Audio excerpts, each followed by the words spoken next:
Hey y'all. So I'm gonna read chapter 44. It's a beautiful letter by Edmund to Fanny, and I would like to read this piece to you all. It's on page number 390. So let's hear.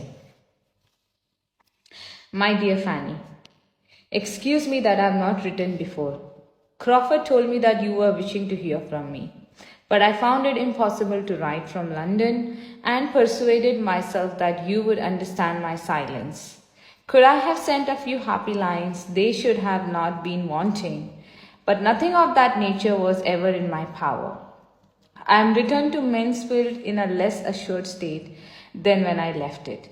My hopes are much weaker, you are probably aware of this already. So very fond of you as Miss Crawford is, it is most natural that she should tell you enough of her own feelings to furnish a tolerable guess at mine.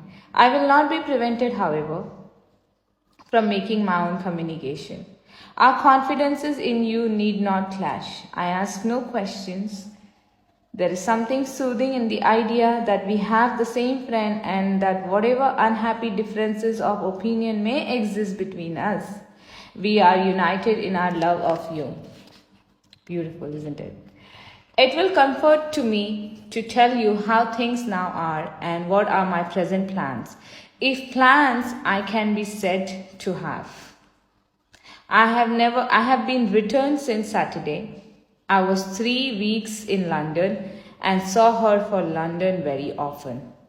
I had every attention from the phasers that could be reasonably expected. I dare say I was not reasonable in carrying with me hopes of an intercourse at all like that of Mansfield. It was her manner, however, rather than any unfrequency of meeting. Had she been different when I did see her, I should have not made no complaint.